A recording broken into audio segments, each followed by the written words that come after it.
All right, welcome Inappropriate Earl listeners. Today I am very, very excited to have a man I've never met before, but I feel like I know.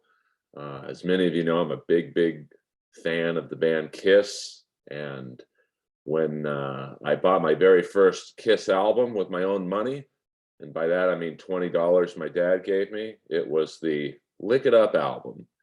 And there was a strange credit on the album that said creative consultant.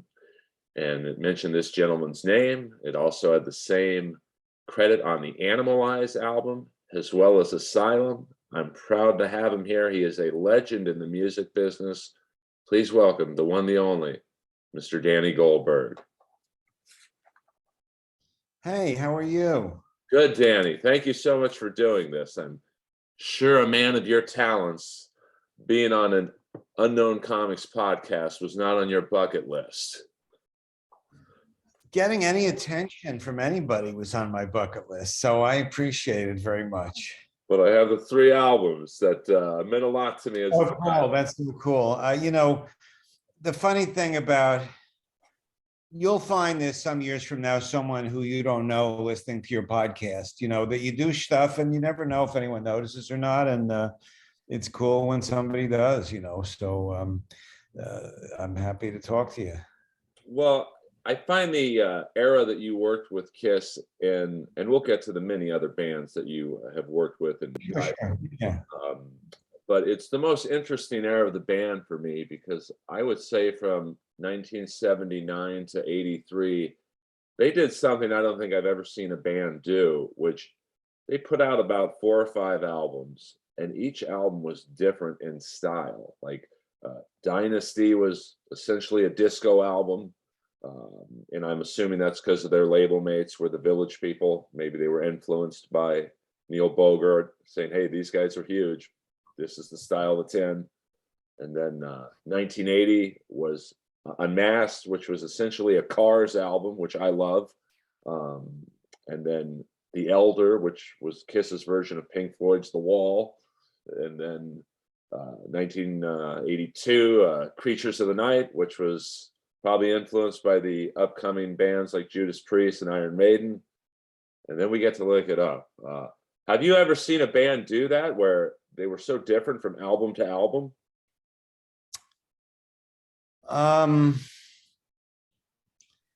It's unusual. It's more unusual for a rock band. There are solo artists that have certainly done that and tried different styles. You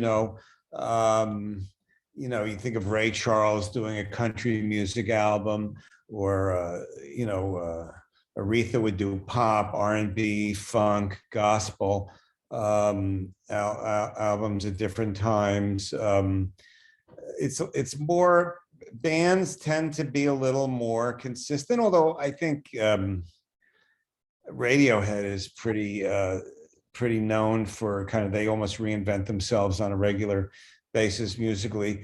I think with Kiss, I had met Kiss originally. I first worked with them earlier in their career as a publicist. In 1976, they hired me to do publicity on the Rock and Roll Over album. And I had a PR company at the time. And I kind of followed them from the beginning, because their first manager, Bill Aucoin, was a friend of mine before he was a manager. And I remember him telling me about Kiss. And I think they always had a kind of conceptual idea about what a rock band was. They're not bad musically. They've written some really good songs, and they certainly know how to perform rock and roll. But as Gene Simmons said to me once, that he was less interested in rock and roll, the music, and more interested in rock and roll, the thing. And obviously the whole origin of Kiss, wearing the makeup, he was very influenced by horror movies and comic books, and kind of it was kind of 60s rock 2.0. When Kiss came along was the earlier 70s. There had already been Cream and Led Zeppelin and the Stones and the Beatles. And so maybe it's 3.0 or 4.0. And I think that they noticed Alice Cooper wearing the makeup and had an idea to take that kind of theatricality to the next step. and the music always kind of fit into the larger idea of Kiss, which was defined so much by the makeup. And I think that they had an extremely meteoric rise. And then by the time we get to the period that you're talking about, their sales were declining. Those albums that you mentioned were declining in sales. And though there are certainly a lot of artists who make music and they don't keep track of whether it sells or not, they're inner-directed, or it's based on the art, and the business kind of takes care of itself if they're talented enough.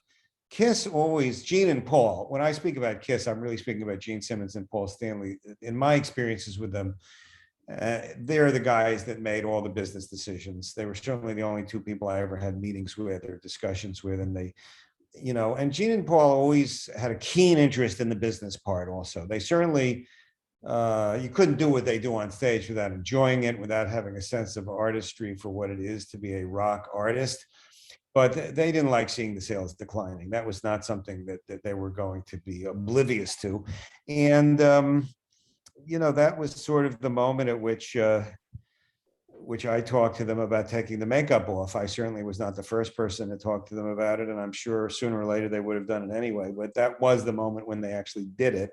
And that sort of changed the paradigm for them to, now they were really just competing with other contemporary rock bands head to head as musicians, as performers, without the so-called gimmick of the makeup. And particularly meant a lot to Paul Stanley, who I think really wanted to be recognized as a first-rate rock singer. And it really accomplished that goal. It reversed the sales. I think The Elder had sold 250,000 records or something, and Lick It Up was triple that. And then Animalize sort of doubled that again. So it reversed their trajectory commercially. It gave them a new lease on life. And it coincided with the emergence of MTV as sort of the prime connector between rock artists and their fans. So those videos were a part of it. And those were videos of the guys, without makeup. And that's what they did for however many years until they put the makeup back on, which ironically, I also was working with them in a different capacity as president of Mercury when they put the makeup back on. But I think they were experimenting to try to figure out what was going to work. Once the gimmick of the makeup was no longer new and was no longer a novelty, now what do they do to connect with a mass audience? And I think they just tried different musical styles. I doubt very much it was Neil Bogart telling them what to do or suggesting it. I think they just noticed that disco was really popular and experimented with seeing whether that could fit into what their art was. And the answer was not particularly. They were better off as a hard rock band. Right. Now I'm going to mention a name that I know you said you dealt primarily with Gene and Paul, but I think he was the man instrumental in their, I guess you'd say, revitalization, and that's Vinnie Vincent, who, I think I'm fascinated with that he got kicked out of the Vinnie Vincent invasion. I mean, you got to be a real a-hole if your name's in the band and you get kicked out. But he was definitely a new style of guitar player. I guess you'd say he was more technically proficient than Ace, who kind of went after a Jimmy Page type, I don't want to say sloppy, but an improvisational style. And Vinny was more along the lines of, Van Halen. Not as creative as Eddie Van Halen, I don't think, but very good. Well, first of all, let me just back up for a minute to make clear kind of what the nature of my role was with artists I work with, including Kiss, because that phrase creative consultant is kind of deceptive because it has the word creative in it. I certainly was a consultant, but I wasn't creative in the sense of giving them any advice about the music. I was really playing the role of a manager, but they had an accountant business manager at that time named Howard Marks, who'd been with them from the beginning and who made a lot of the deals and didn't particularly want someone else having the title of manager because it would interfere with his role. And I didn't care. They paid me. I was happy to work with Kiss. I was I was, really admired their career and really liked those two guys a lot personally and communicated well with them, I thought. And so I accepted that particular title, but I had nothing to do with, who was going to play the guitar or how they played their guitar or anything like that. I don't play any instruments. I don't have that kind of talent or ability. I think that, for reasons that never were exactly spelled out, they had a falling out with Ace. And again, Gene and Paul, as far as I could tell, made all the decisions, and how people got paid varied cycle to cycle depending on what their arrangements were. But they made the decisions. They picked him as a guitarist. He fit that era because they were trying to compete again more head to head musically and not rely so much on the theatricality. But I really look at those albums, particularly in terms of the growth of Paul Stanley as a frontman, as a songwriter, and as a singer. I think, to me, that's the most memorable aspect of that iteration of what they did. What Vinny's story was and why he was in this band and then the Vinnie Vincent thing and getting kicked out or whatever happened, I don't know. I hardly ever talked to him the same way I'd hardly ever talked to Ace or Peter when I did publicity for the band earlier in their career, because Gene and Paul were the client and they made those decisions. So I'm the wrong person to talk about guitar style. I think both of those guitarists, though, are part of Kiss's story and legacy. Ace had a emotionality to what he did that really fit the origin story of Kiss. And Vinny certainly was very, very proficient, talented, more technically adept musician, like you were saying, and fit what they were doing then. But, honestly, Paul and Gene made the records. They made all the decisions and they picked the musicians. And if it hadn't been Vinny, this is no disrespect to him, they would have found someone else to play that role. Well, they actually did the next album. Yeah. That was Bruce. Was he the next guy? No, that was on Animalized, and it's one of my favorite guitar sounding albums of Kiss. Certainly is the rest in peace Mark St. John, who I forgot that name. Yeah. No, I mean, I feel bad for him because most people have. He was literally only in Kiss for 9 months, and then apparently he developed. It's a little Spinal Tap. Yeah, it evokes some of the comedy of Spinal Tap.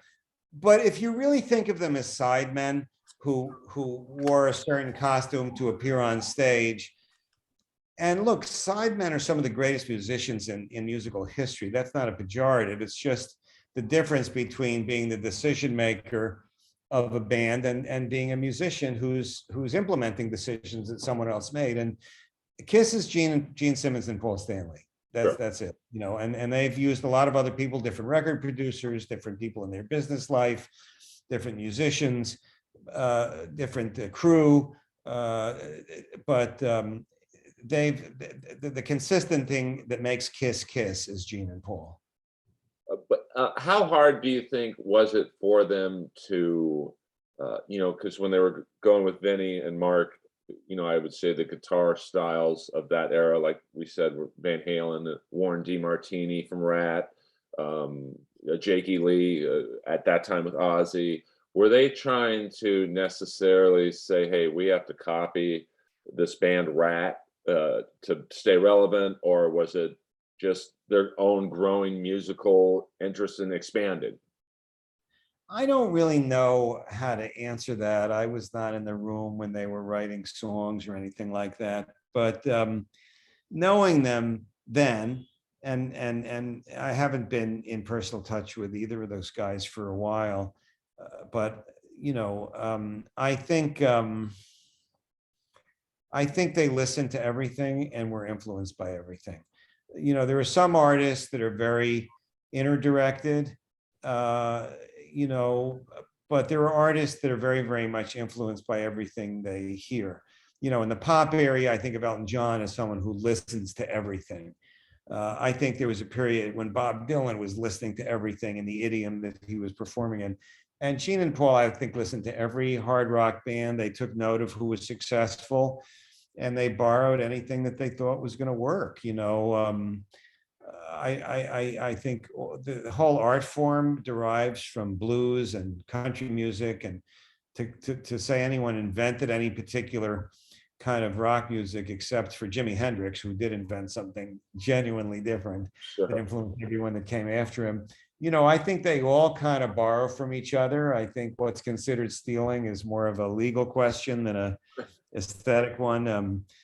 But I'm sure they were influenced by what was going on, because they were guys, Gene and Paul both listened to everything and paid an enormous amount of attention to what everyone was doing. And that's how I think they've been able to reinvent themselves so many times over the decades, is they really keep in touch with the pulse of what that hard rock audience is listening to and watching and responding to with some enthusiasm. And they like to be successful. Again, I'm not saying they don't care about what they do as artists, but part of the art form of what they do is being a successful artist. Oh, sure. I mean, listen, one of my favorite grunge albums is Kiss's album Carnival of Souls, which I think came out in 1994, right before the reunion. And it, I always say it's a great Stone Temple Pilots album. Like, No, and Stone Temple Pilots, who I signed when I was at Atlantic Records, that was definitely an important band in my life. When they came out, they were roundly accused of being derivative of Pearl Jam. sure. So, but yet now in retrospect, you look at Stone Temple Pilots and say, well, that's its own thing. Those records have a distinctive energy that are all their own. And by the way, Gene and Paul, when the first time I ever met them in 76, when I was going to do publicity for Rock and Roll Over, Paul, and after the meeting, Paul said, okay, now tell me about Jimmy and Robert, because he knew I had done publicity for Led Zeppelin. And to Paul in particular, I think Gene too, but definitely to Paul, that was the apex of creativity and rock credibility and aspiration was Zeppelin. But of course, Zeppelin was very influenced by what came before them too. I don't think without Cream, there would have been a Zeppelin. Without Hendrix, there wouldn't have been a Cream. That's the nature of the rock art form. But Kiss records sound like Kiss. You got to give that to them. They using this grammar of rock and roll that doesn't have that many sounds and words and tones in it. They did create a distinctive identity musically, in addition to what they did visually. I've talked to very few people that are as articulate about describing what they've done musically as you are, but I think that what you're identifying is something that their fans recognized. Well, I mean, listen, my favorite album, and I think any classic Kiss fans will want to shoot me when I say this, was the album they put out right after Asylum, Crazy Nights, which really sounds like them. And I don't mean this in an insulting way. It sounds like them trying to sound like Bon Jovi, because they had hired Desmond Child and they brought in Ron Nevison to produce, who was. Oh yeah, there's no question about Desmond had a real influence on what they were doing in terms of giving a little bit of kind of rock pop flavor to it. He's an interesting talent in the history of rock and roll. When you really look at his body of work as a writer and a producer. Oh, sure. I mean, he wrote my favorite Rat album, Detonator, which, most classic Rat fans hate that album, but I love his syrupy bubblegum pop style of writing, which was certainly in vogue in 1989. But you also worked with Nirvana. I did. And I'm curious because as fans, I don't think we see the next big thing coming until it's there. So 1989, 1990, I guess hair bands were still popular. Cinderella was popular, and David Lee Roth was certainly Winger, Warrant. Yes, and there's a great story about Warrant, and rest in peace, Janie Lane, the singer, where he walked into, I believe, Atlantic Records, and he saw a gigantic mural of Cherry Pie, their big anthem. And then maybe a month later, he walked in and there was an Alice in Chains mural. And he was like, who are those guys? Has someone behind the scenes, as an executive, how do you see the next big thing? Like, is there word amongst your peers, hey, we got to send someone up to Seattle. There's something going on up there.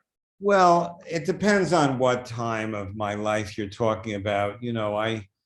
I got my first job in the music business when I was 18. I dropped out of college. I was a clerk at Billboard, and now I'm, my 70th birthday is in the rearview mirror. So, I'm heading towards 72. So I've been in a lot of different iterations of my career, a lot of different jobs, played a lot of different roles, and it's very different being in your 20s and being in your, over 40 for sure.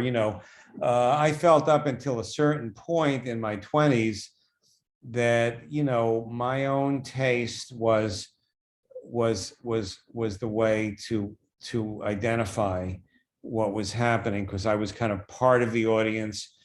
Even though a 25-year-old is in a very different generation than a 15-year-old, it's still close enough to feel it. But generally speaking, I can't say that I'm someone who discovered people. I think I was certainly not after, I think when I was very young and a critic, there were people I wrote about early on, like Loudon Wainwright and John Prine and others that weren't famous yet. So I was one of 20 or 30 journalists who kind of discovered somebody maybe. But once I was on the business side, I was more interested, my talents were more towards giving career advice and helping to market and guide people who already had something going than just having the mythological golden ears to just to know something ahead of everybody else. I was not the A&R scout type. I was the person that would be interested in what the A&R scouts had to say, and then try to process that and make business decisions, combined with some, I wanted to personally care about and hopefully love who I was working with, but how I narrowed it down, frankly, was based on analytics, not based on, some great talent to predict the future. Nirvana being a classic example. I mean, I had not even heard their first album, Bleach, which the rock press and college radio people and people in the punk rock world recognized as something that was very, very special. I was busy working with older artists, and I was 40 years old when I met Nirvana.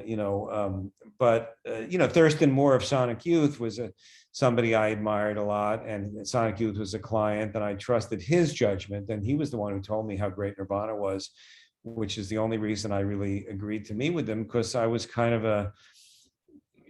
had a kind of shallow philosophy of a manager of like, I just don't like brand new artists because it's so hard to make any money with them for the first year or two. And I always was looking for people that had more of a following. And it was Thurston who said, you've got to make an exception in this case. They're that great. So he had the vision. I was just smart enough to listen to him.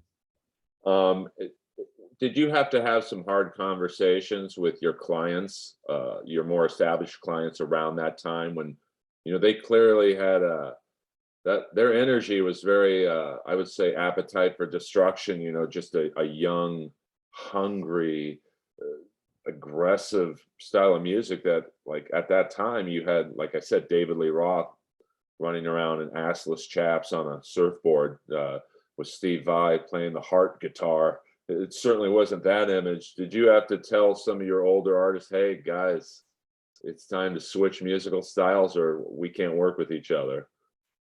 Again, everybody in my line of work, or where they call themselves managers, or some are record producers, some are record executives or music publishers, booking agents, kind of the people who work with artists, people bring a different skill set. I never have looked at myself as someone who had much useful advice to give people about their music. I try to be involved with artists that were kind of auteurs who had their own vision of who they were as artists. And my role was to try to guide them in terms of the business side and the marketing side.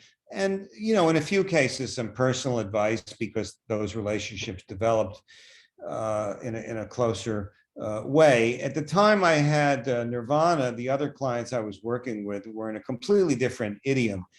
We were managing Bonnie Raitt, the Allman Brothers Band, Ricky Lee Jones. None of them needed to worry about what Nirvana was doing. They needed to compete, if that's the way you're thinking of it, within the creative lane and to the audience that they were, involved with. I think in general, trying to copy, at one point, I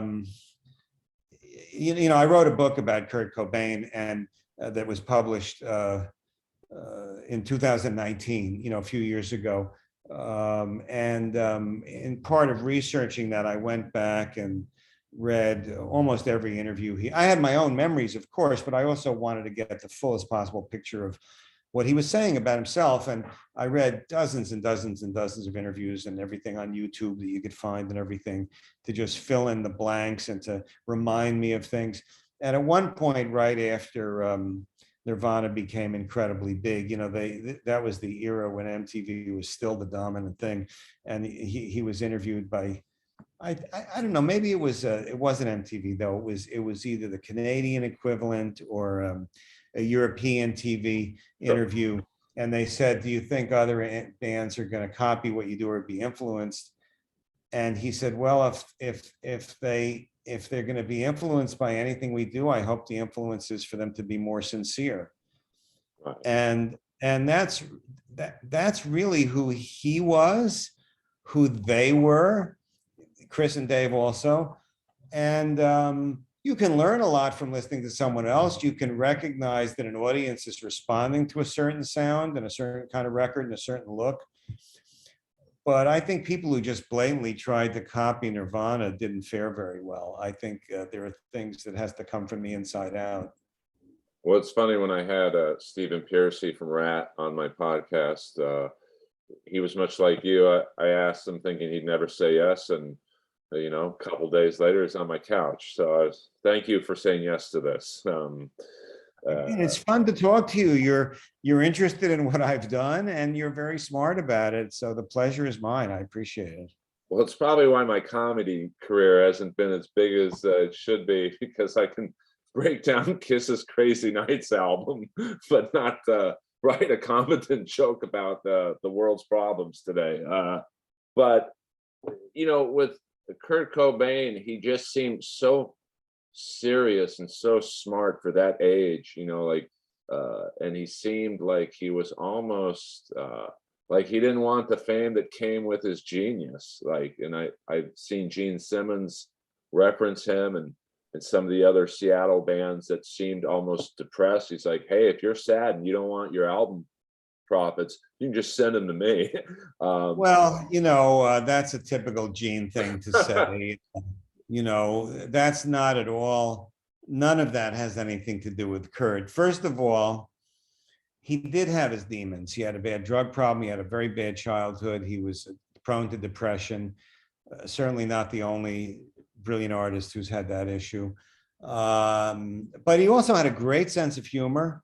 And, when I, had again, calling people 25 years after he died, or 23 years after, the book came out 25 years after, who knew him. I mean, so many times we would talk about the funny stuff that Kurt did and the warmth that he had. And, he was not depressed all the time. I can tell you that, number one. Number two, Kurt never said he didn't want to make money. Kurt cared about making money. He grew up very poor, definitely grew up more poor than Gene grew up, and didn't have the ability to make a living as a school teacher the way Gene could until he was able to have a rock career. Kurt wanted to make money. Kurt wanted to be financially secure. There were just things that he wouldn't do for money. There were things that his art came first, and he felt that he ought to be able to do what he wanted to do with as an artist and still get paid for it. And he was absolutely right. There was no problem, monetizing Kurt's inner-directed personal talent. And Kurt was definitely paid attention to money because he didn't want to be broke. Right. So, the fact that he at the same time recognized the shallowness of materialism to the exclusion of all other values doesn't mean that he didn't care anything about making a living and being financially secure. It's one thing to not care about money at all, and it's another thing to say, yeah, I care about it, but I care about other things also. Sure. And the one thing I never saw with grunge bands, certainly with rap, uh, you have the East Coast, West Coast feuds with, Biggie and Tupac and other artists. Certainly in the glam rock era, I think, you had certain bands that didn't like each other, like I think Kiss and Whitesnake weren't exactly the best of friends, and Motley Crue and Guns N' Roses, and then Guns N' Roses, I think, and Nirvana clashed at times. Uh, you didn't really see that with grunge bands. You almost got the feel, and I'm sure maybe I'm wrong, I probably am, that they almost rooted for each other because they came from the same. Yeah, I think there was certainly, I think the Seattle bands had a sense of rooting for each other personally. I think there were some bickering in the press between Kurt and members of Pearl Jam. And I don't, I love Kurt Cobain. Anyone who reads what I've written about him or knows me knows I just idolized him as a genius. I loved him as a person, and I appreciate how he was with me personally. But he wasn't perfect, and I thought he was a little petty when he was belittling Pearl Jam. I think there was some jealousy there when Pearl Jam became as successful as Nirvana, Sure. and by some accounts on certain records more. But even then, he liked them personally, and I think the Seattle bands, because they all kind of came from the same roots geographically, played the same clubs, knew a lot of the same people, often had dated some of the same people. I think there was a sense of camaraderie that was very appealing. And I think to this day, some of those people kind of root for each other. I think in that respect, and this is a weird comparison musically, it reminds me of sort of the Laurel Canyon period in LA when people like Jackson Browne and Carole King and Crosby, Stills and Nash and the Mamas and the Papas, and they all kind of Joni Mitchell and so on, even though they were different from each other musically, they all would often play on each other's records. They rooted for each other. They'd show up at each other's shows. So I think the Seattle scene in particular had some of that. I think that the American punk culture writ large in the in the 1980s up until Nevermind, which I think, man, I'm so embarrassed to ask this. It's 91. September of 91 is when Nevermind comes out, right? So up until then, the late 80s and the beginning of the 90s until Nevermind, the American punk rock of that generation, which is different from the 70s punk rock of the Ramones and Patti Smith, or the British 70s with the Sex Pistols and the Clash, the 80s version that included, Black Flag and Fugazi, coming out of DC, and, a number of other bands chronicled in the fanzines of the time. They were all part of a very intense but small subculture. And these were people that often had to sleep on the floors of fans if they were on tour because they couldn't afford hotel rooms and so forth. And so there was some, it's not that everybody liked each other, but I think there was a sense of shared mission, that they were the alternative. None of them got played on commercial radio. None of them were covered by Rolling Stone. None of them were on MTV. And none of them were making much money and dealing with a lot of the same indie labels, fanzines and college radio stations, same kind of European fans, So I think that culture was around for like 10 years before Nevermind happens, and there's a way for some of these artists to really make a living. So I think there was a cultural fraternity, not that they were all best friends or even they all liked each other, but I think there was some of that. I don't, the phenomenon in the hip hop world of East Coast, West Coast, that's I think unique. I don't know of another example of something that intense. Right. I have to say the West Coast looked pretty good at the Super Bowl a couple of weeks ago. Yeah. I mean,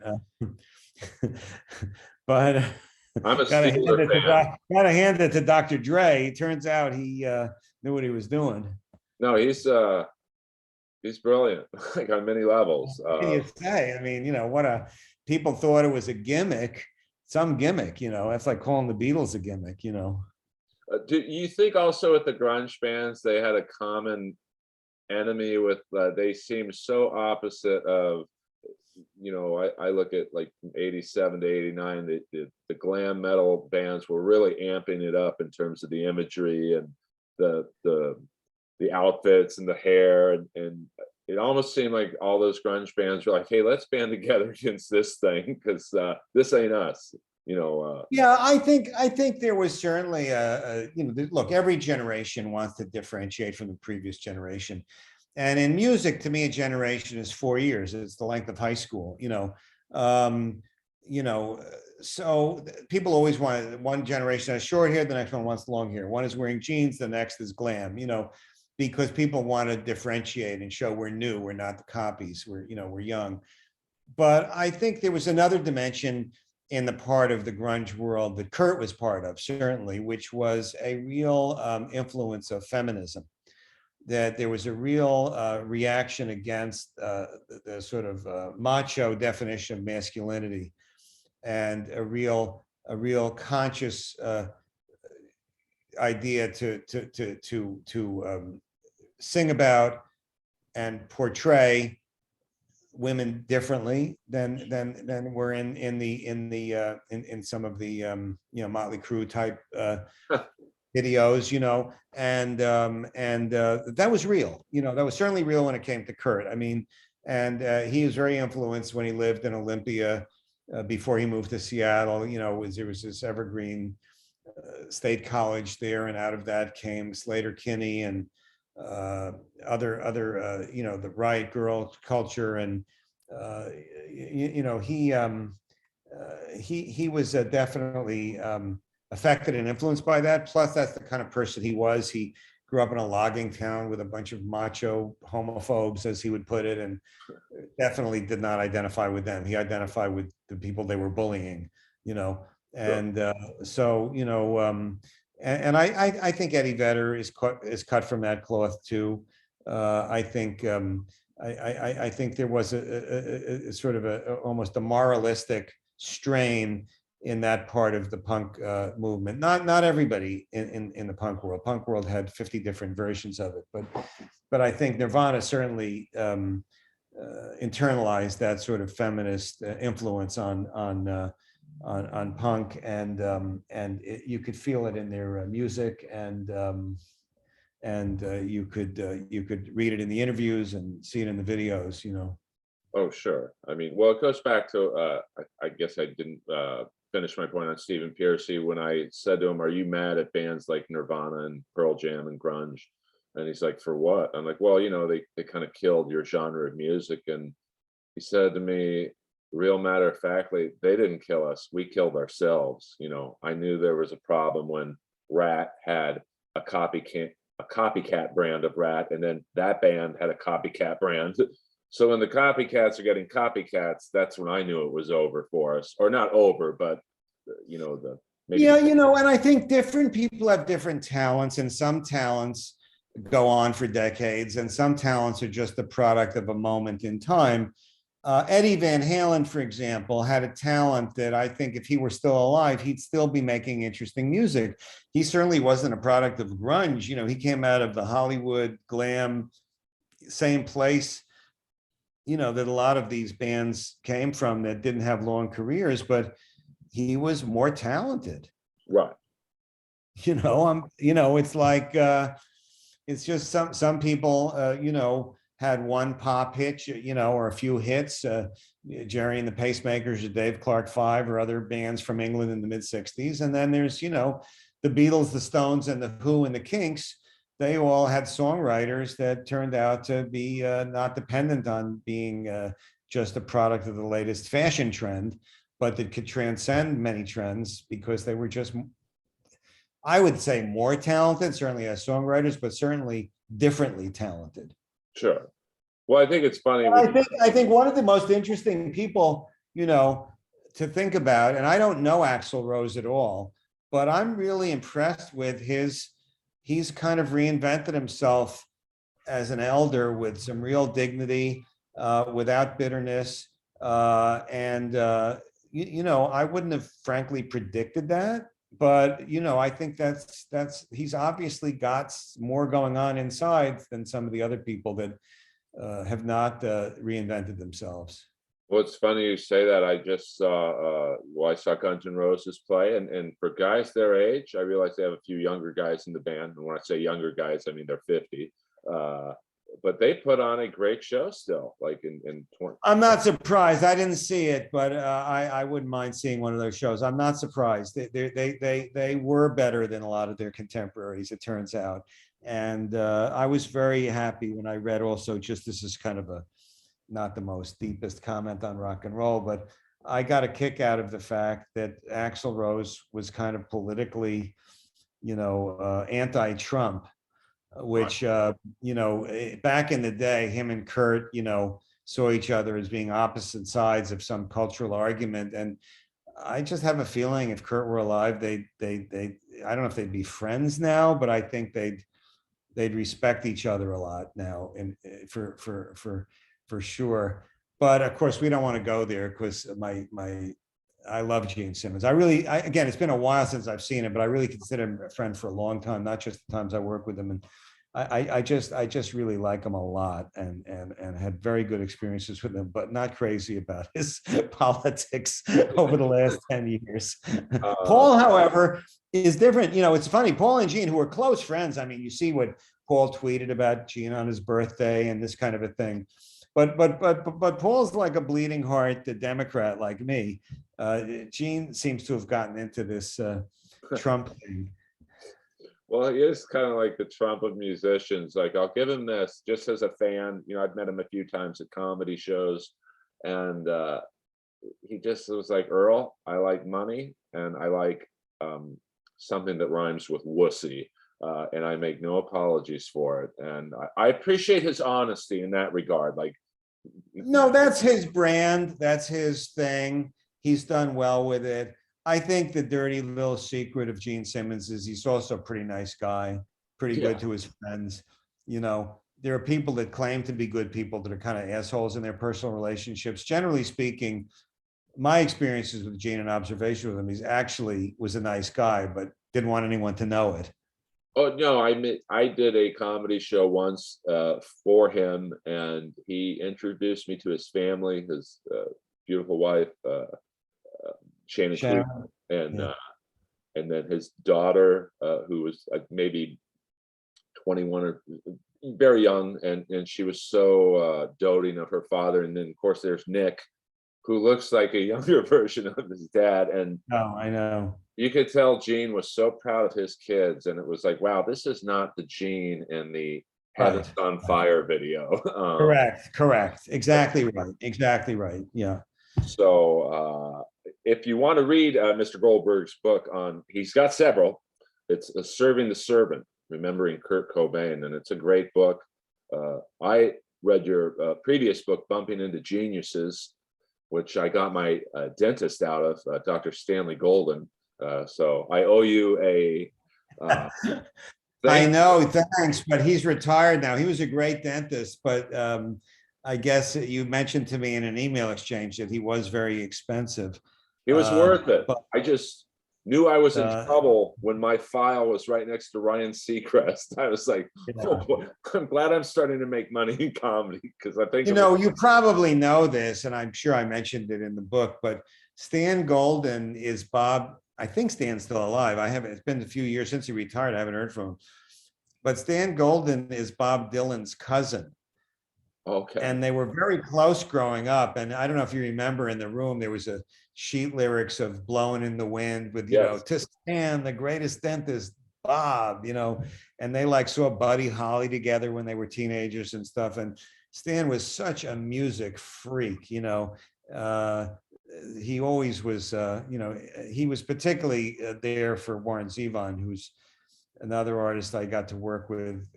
I had a label that put out his last few albums, and Stan was great to Warren when Warren got sick. But Warren died an untimely death in his late 50s from a kind of cancer. And the only doctor he trusted was Stan. Stan went to him to other doctor's appointments, literally to translate and to make him feel comfortable. So that's another reason I particularly love Stan, besides the fact that he put caps on my teeth that still seem to be there, some years later. Well, I know we're approaching the end of your time, and it's hard to wrap up an interview with you because from Led Zeppelin to Belinda Carlisle to Kurt Cobain, I mean, you really are. It's an often overused word, but you really are a legend in the music business. And I don't mean to embarrass you. With all the people you've helped, you also got Adrian Smed a platinum record for his song in the Bachelor Party soundtrack. Do you have, and I realize when we spoke in email, you're like, Earl, you're going to be asking me questions from 40 years ago. Can you? Well, dude, the Bachelor Party soundtrack, let me just say this. That was, I was the music supervisor of that movie, and I guess my credit was executive producer.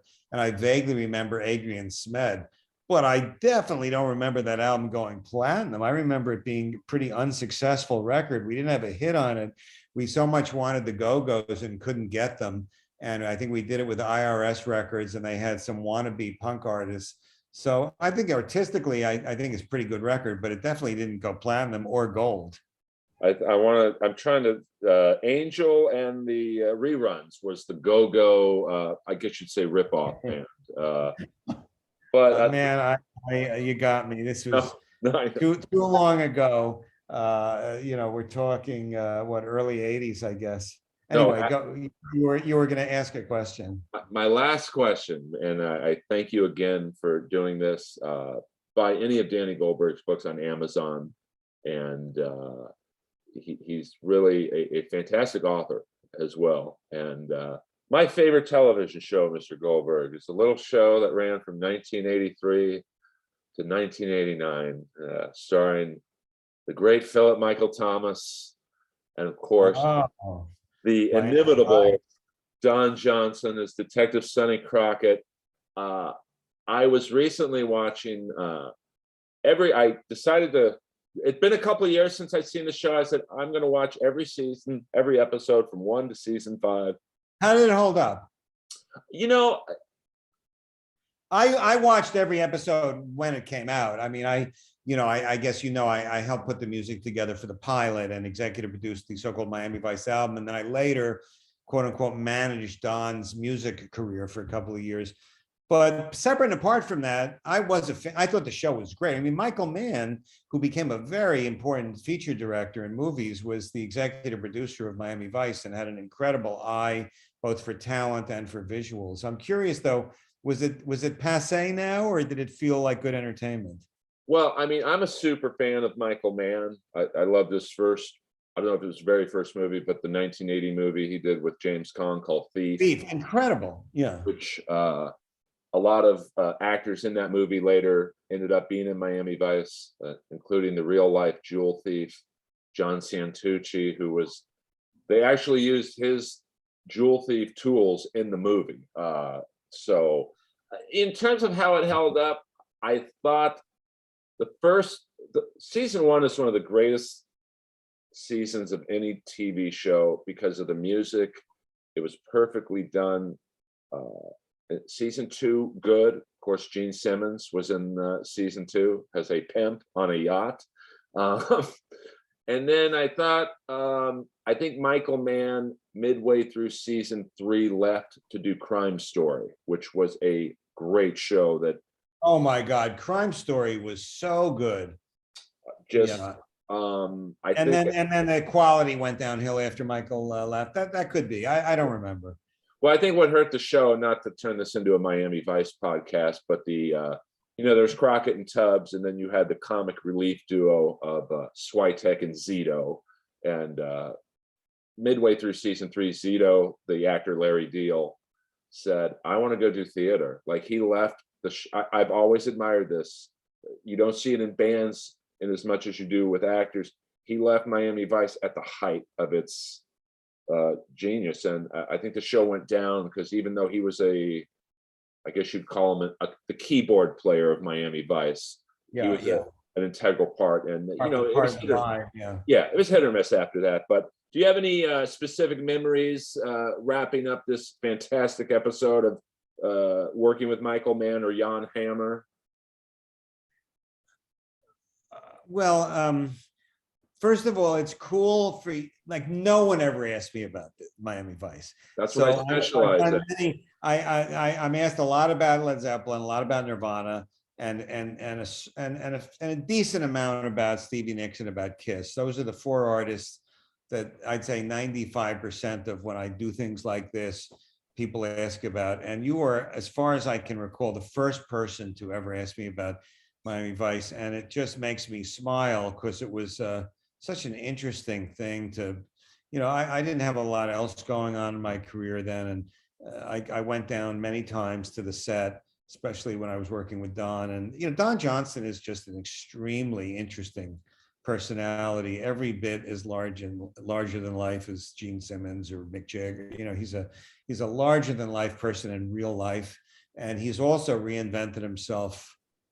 I mean, incredible. I mean, he's had so many successful chapters to his career. I mean, including, Quentin Tarantino movies and everything like that.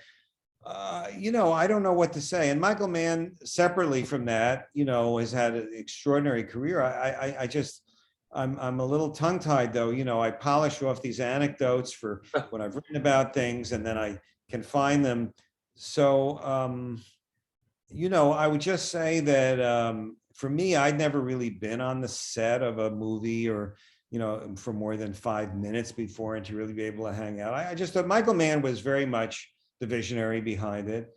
Jan Hammer, I had already known. He had been a client of mine.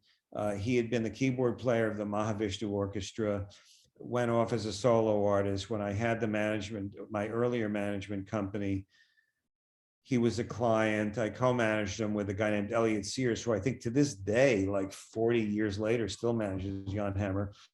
And I thought Jan Hammer was so interesting. He was a Czechoslovakian originally, moved here, he was so talented and brilliant.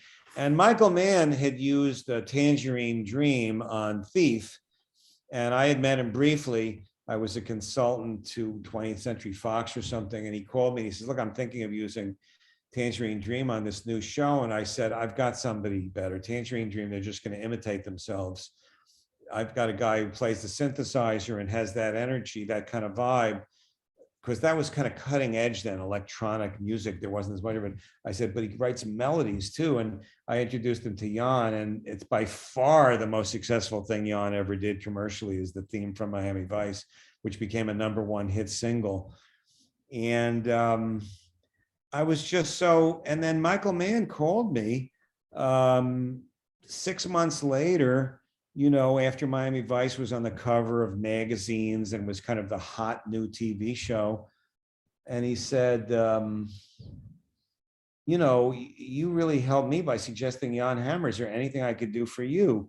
Which in my experience in quote unquote show business, I'm not saying that's the only time anyone ever did anything like that, but it's one of the very few times. And me, being opportunistic, immediately said, let's do a soundtrack album. And he split the royalty on it. And that was the first 6-figure check I ever got, was the royalty check I got because the Miami Vice soundtrack album sold like 3 million albums the first 6 months it was out, because the show was that big. So I would just say that about Michael Mann. He's a prickly guy. He's brilliant, a little too brilliant sometimes. But man, he was a stand-up guy with me. And Jan Hammer, I've lost track of. I'd love to see him, but he's a extraordinarily gifted musician and writer of melodies. Not the most commercial artist I've ever worked with, but one of the most talented. But I'm a little bummed out. I've got to really try to think of some Miami Vice things. When I was on the set, though, I was always in Don's orbit. He took up a lot of oxygen, and he's a character, man. I swear to God, he's really someone will do a Don Johnson book. It won't be me, I doubt it, unless but man, it'll be interesting. He's had some life, and he's still living it. Oh, I mean, that's I'm a fan of the underdog. I think that's why I've always liked Rat so much, and I promise there's a parallel to this. Like they were signed to Atlantic Records, and it was their last showcase. Everyone had seen them, and they finally broke through with I think it was the assistant head of Atlantic Records, and then with Miami Vice, Don Johnson was literally like the 6th or 7th choice. Oh yeah, he was dead. He was dead in Hollywood. Absolutely. He was sharing a house. My friend, one of my best friends to this day, who, if you haven't had him, I don't know, he's busy all the time, is Michael DeBar. Oh my God. Does the morning show now on Sirius. And Michael, I'm godfather of Michael and Pamela's son, and Michael is still a very, very good friend of mine. Bumping into Geniuses, I dedicate to Michael, and my old friend David Silver. And him and Pamela and Patty Darbenville and Don were like sharing this 2-bedroom house in the Valley because they couldn't afford their own place. When Don got the call that he had gotten the part, it was a great Cinderella story, no pun intended. Anyway, man, I got to catch a train. So that's my good excuse for bringing this to an end. But Earl, I really thank you for reaching out to me. This has been one of the most fun of these I've done. Well, Danny, I don't want you to be late. Follow Danny on Twitter at Danny Goldberg 67. Buy his books. He is a musical legend, and I hope to maybe do a round 2 with you at your leisure, Mr. Goldberg. All right. All right. Thank you so much, Mr. Goldberg. Bye-bye. Thanks, Earl. Thank you very much.